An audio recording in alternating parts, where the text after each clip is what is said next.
So do you want me to go first? I'll just kind of talk about what I found interesting. Sure. Let me pull up my notes.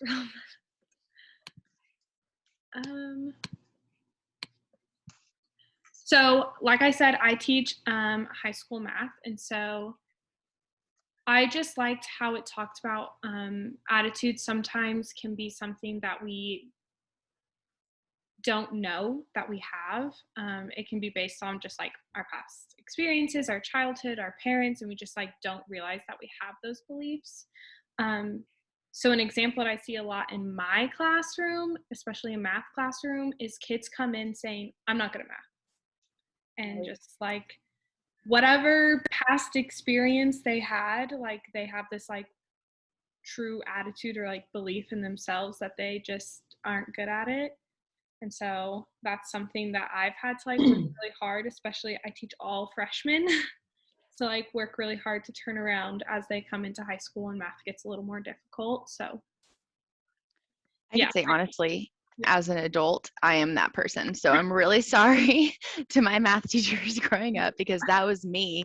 And it wasn't until I was teaching, or I was a sped para and was essentially helping students with third grade math that I actually figured out how to like multiply correctly. Like I am definitely the person who could have used Common Core in elementary school because it teaches you how to break it apart and figure it out. So it wasn't until I was teaching the material that I figured out that it's not that I'm not a math person, it's that I need to use other methods to Right. figure out math. Yeah. Oh, yeah. Yeah. So, well, you mentioned that we have biases that we don't know that we have. Kind of, I actually did take one of the unconscious bias quizzes that was recommended in the book, and it was the one about marriage and career and family and women and men. And I was really annoyed because I finished, and it turns out I have a slight unconscious bias towards women being home with the family and men being a career person. And although that is my life right now, I was like, come on, I'm more progressive than this. I think it's 50-50, but apparently I am not. So yeah, I guess it's just agreeing with what you said. We do definitely all carry stuff that we don't know we have, or, in a certain situation, maybe or scenario. One of the things that jumped out to me was about hot cognition, because I think that especially in terms of counseling, um, if you are working with maybe elementary or middle school students, for the most part, everything's hot cognition. They're not really doing a great job of managing their feelings, and they cannot really control their unconscious bias. They don't understand what that is. And so I think that, so a lot of what I learned working in SPED is coping strategies for students who are on the autism spectrum. And so many of those things carry over into Gen Ed for me. I think there's strategies that help Gen Ed kids too. And so I think that things like routine, so people know what to expect, even routine positivity, setting the mood for the classroom, those sorts of things are going to help move away maybe from hot cognition that might be negative in the classroom as far as setting what the community of your classroom feels like. I think that's something we did for the students on the autism spectrum, and it's something that I think is beneficial for everybody. And that kind of jumped out at me. I'm glad you pointed that out, because I feel like a lot of times, sometimes even in my school, we separate the kids with IEPs and the kids that don't. And a lot of the students, maybe they don't have that IEP, but they do still have challenges. So I like to point out all of those things. Those coping strategies are helpful with regular Gen Ed. Definitely, yeah. So something I thought of, because hot cognition was actually one that I said stood out to me as well. And relating it to the post-secondary education world, it actually reminded me of a parent that I dealt with recently, because I work with sophomores to seniors who are in college while they're in high school. And it kind of just reminded me of how like every human's first reaction to fear is actually anger. So this mom, I was just very upset, very confused because something she thought was done wasn't actually done, and her son just didn't complete it. Obviously, we figured it out for him and everything, but she was very aggressive and rude towards me just right from the beginning because she was scared. And it took me being in my position for a few years to realize that she's actually not angry. She's just scared or confused. And I think that is something that we can bring down to all ages as well. It's not just someone who has a child who's concerned about their child's future, just if you're confused or nervous about a situation, a lot of times your first reaction is that anger. Right. Oh, for sure. I've definitely seen that with students, of them just getting that like highly emotional and just not being able to come down. And so like I remember one time I was having this conversation with a student and she was being rude to me and I was just taking it because I knew that she was a highly emotional 14-year-old girl who like just needed to rant and let it out. And we were standing in the hallway and another teacher said something to her of like, why are you being rude to this teacher? And I was like, she's not being rude to me. She's just letting out her anger and it's okay. Like just let her feel. So yeah. You sure you're not a counseling student? No, but you use a lot of those strategies in the Oh, definitely. Yeah. Mm-hmm. Yeah. I've definitely had that this week. We're kind of to like our 4th week in school, and so I was updating grades, and I had a student come in, and his attitude was completely different.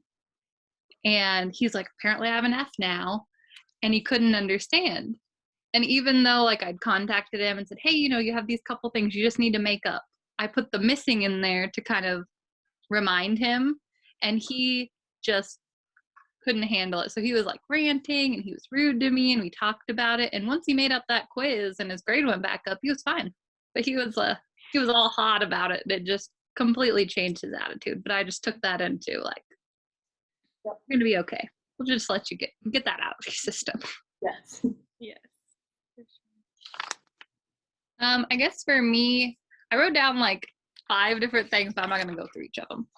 A need for closure, something I thought of when I read that is I can never understand, like I couldn't understand why students would have an assignment and then maybe they wouldn't finish in class and they wouldn't do it and bring it the next time, or they would forget all about it by the next time I saw them.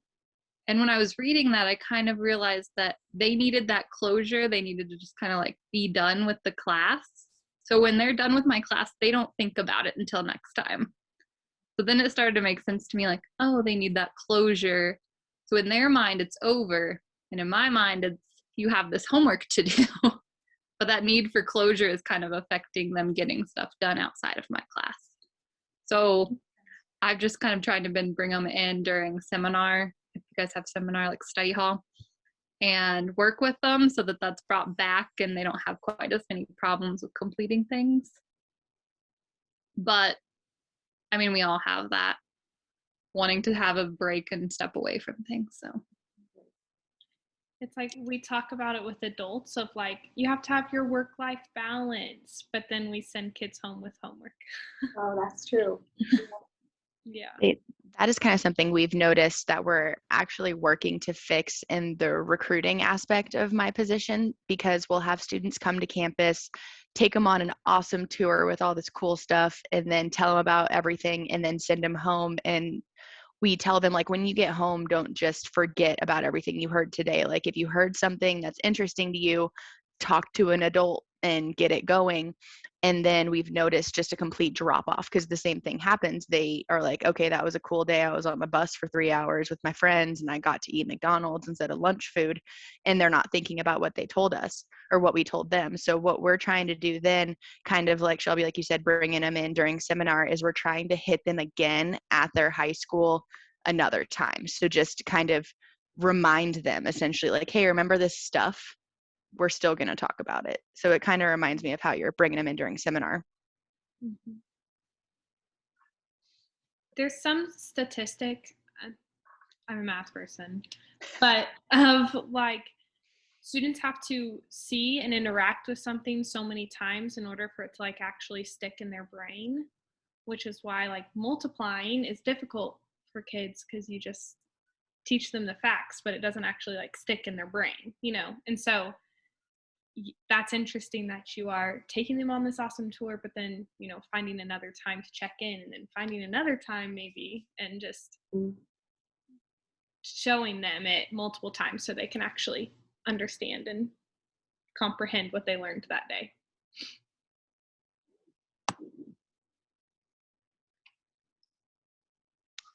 Did anything else stick out, or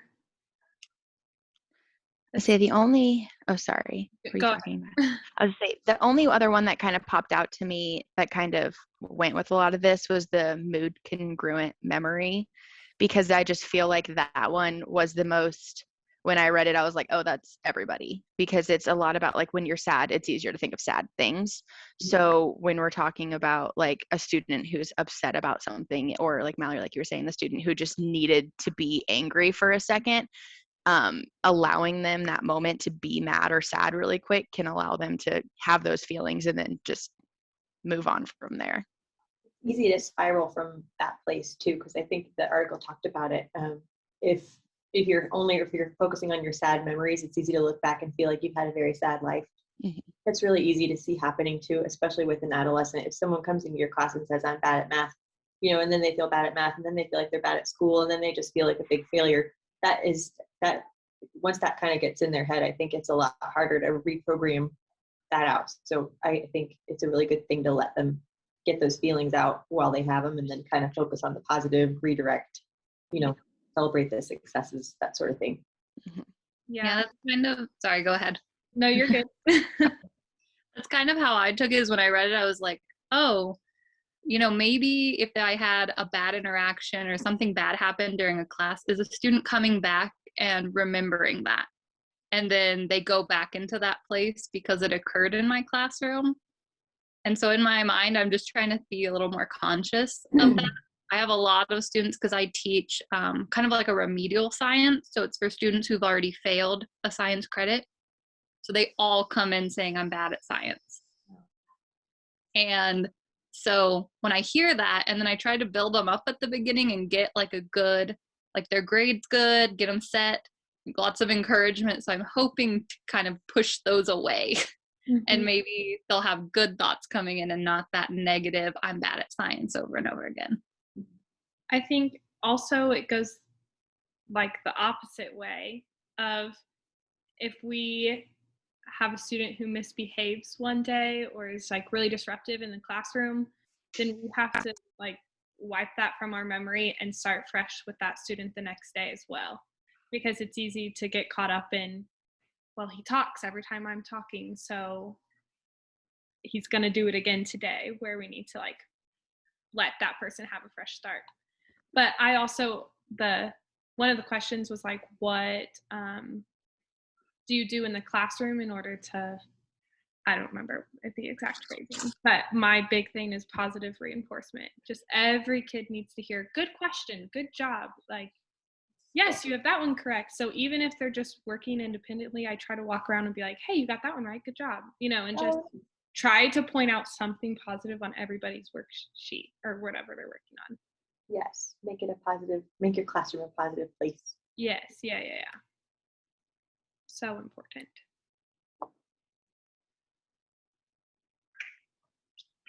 I don't know how long we've talked, because I don't know how I see that. But did anybody have stuff like they were still, so number 4, I think it was, that you were like still puzzled on, or what you want to learn about next with social cognition and attitude? So I did have one. Let me go back on my notes and see where it came from. Sorry.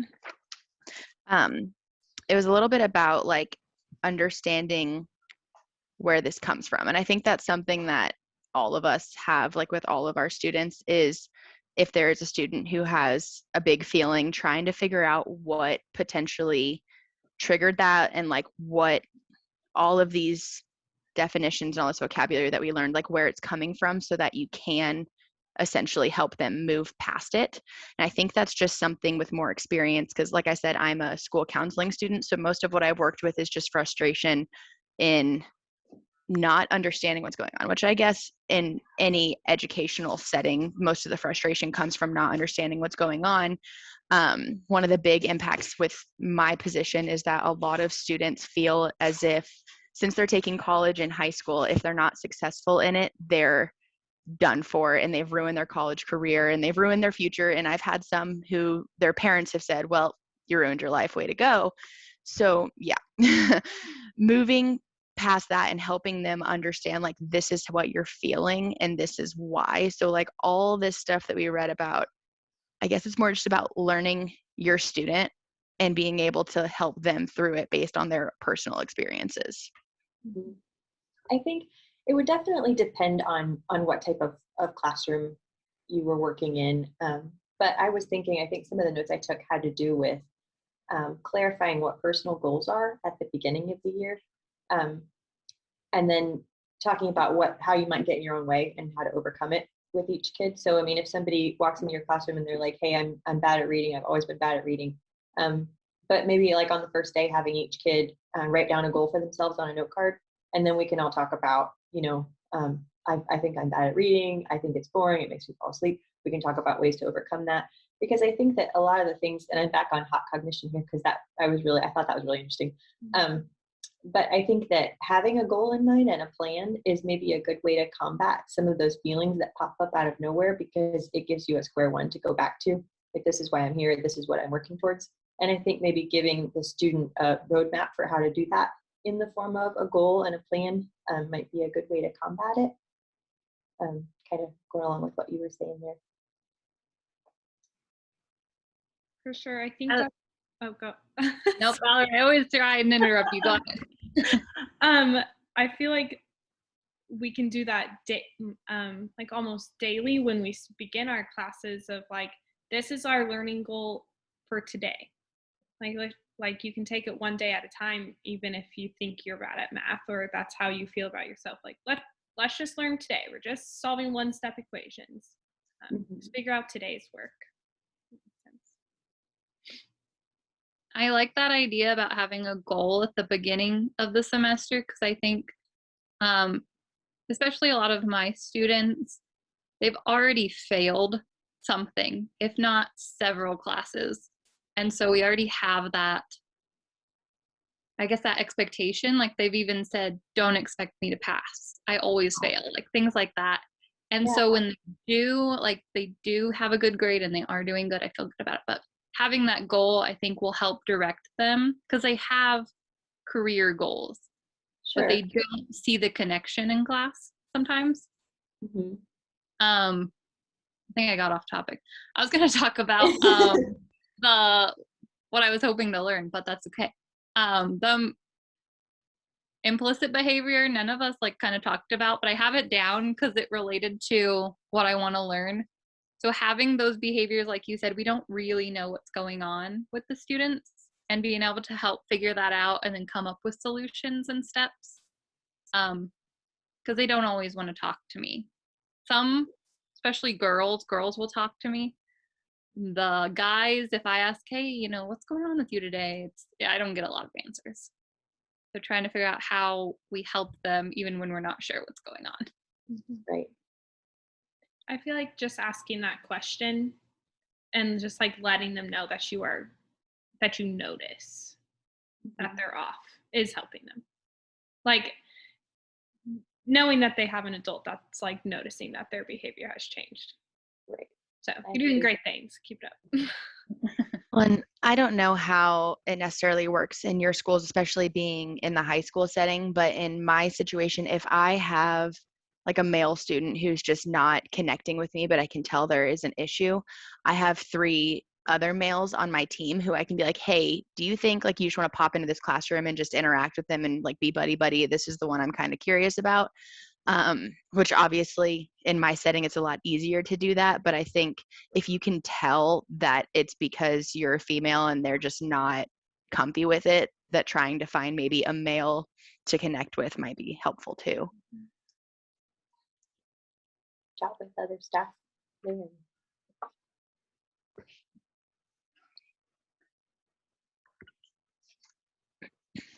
So go ahead. We started at 9:32. I wrote it down. Oh, okay. Oh, at 32. Oh. So we're right at it. But I did have one other I kind of was interested in talking to you guys about. Sure. So again, pulling it into post-secondary education world. So who knows if it actually connects, but we're gonna talk about it. So one of them was the impact bias. So for the person to like overestimate the intensity of their feelings. And this is one that was a super recent thing for me that I noticed. And I think it came out of, I went into a college level class that was hosted inside a high school, and they had to take a placement test to like advance on to the next section. And they did know, excuse me, they did know if they didn't pass this test, they'd not be able to advance to the next section. And that it was a college person coming to provide a college level placement test. And I think that just freaked them out. And thankfully, they only had to have like 8th grade reading level to pass it. And they were all in pre-med, so they were fine. But they just like convinced themselves that they were going to fail and they were going to be upset and it was going to be entirely too difficult for them. So that when I was able to see the grade immediately, so when I asked them if they wanted to see their grade, like 7 out of 10 of them were like, I don't know, is it like, did I pass? Like they were so worried about it because of that expectation set from the very beginning that it was college and it was scary. And every single one of them passed, like not even close to not passing, like blew it out of the water. And it was one of those, you know, like smile file moments of my life. I wish I had it on camera, like their reactions when I told them. I was like, you passed by like 15 points, dude. And they were just like, wow, that was insane. That was so exciting. But when I was reading about impact bias and like overestimating how you're going to feel, reminded me, honestly, Mallory, of my high school math classes and convincing myself I wasn't going to pass, and how I feel like you're saying, Shelby, with your students who already weren't successful in a course, that kind of explains a little bit of that. Just like, but they're overestimating the feeling in such a negative way that they're convincing themselves they're going to fail right from the beginning. Mhm. I wish I could bottle a feeling. I kid you not, the first time, like I don't give tests in my lower level. We do projects. So I do assessments based on projects. But for my biology courses, I do a quiz. And our first quiz, everybody freaked out, like you're saying, like all of them. They could use their notes, they could use the book, and I could read it to them. And there was 10 questions. And they all just, oh, the feeling was terrible in the room. So we all took a deep breath and we redid it another day. When they were a little more prepared, and they'd experienced a quiz before, and so that one didn't count, and we tried again. Because yeah, they all convinced themselves they weren't going to pass, and then they were so anxious that they didn't use their resources. And they didn't, some of them were okay, but most of them were not. Maybe there was some of that chameleon effect thing going on too, where everybody else is worried about it. So even the kids that weren't so worried about it felt like they should be, and so they got worried too. And You can just feel the anxiety in the room, like Yes. weighing on you, and you're not even taking the test. yes, Yeah, Yes, for sure. I felt so bad for them. Oh, Yeah. you did a good thing though. You know, kind of chalk that one up to experience and give them another shot. And yeah, life should hand you a freebie once in a while like that, I think. I didn't think it would scare them so bad. The little quiz that was opened up. Oh, And open book. Yeah. And as a not test taker person, I do appreciate that you don't require those more remedial classes to having to do like more project based, because that is exactly how I am as a human. So that would have been incredible when I was in school, because I feel like tests aren't always a good example of knowledge. It's just a good example of if you can memorize, and I cannot. And so yeah, I do appreciate that you do that, Shelby. Thanks. I always say, like, the way I think about it is I feel like I'm setting them up to fail by giving them a task that I know they won't be successful in. So why would I do that to them? Yeah, I try and find other ways to be more hands-on. for sure. Love to go back in time, have you guys be my teachers. I don't know if you're accepting adults. No, I'm trying to create adults. I'm not scared. Wait, I like that. That's funny. Any final thoughts? did we cover everything on our that we needed to talk about? I think so. I think the third one was just talking about strategies we've adopted and tried out. And I think kind of as we explained what we were interested in or what stood out to us, we kind of explained how we talked about that, but if anybody feels like they want to elaborate on that, we can definitely do that as well. I think looking over the questions, I think we covered. I feel like we did a good job. Yeah. Group effort. And all we need to do is just this gets uploaded and that's it for our discussion. Yeah. So, Okay. mhm. Yeah. Let me stop there.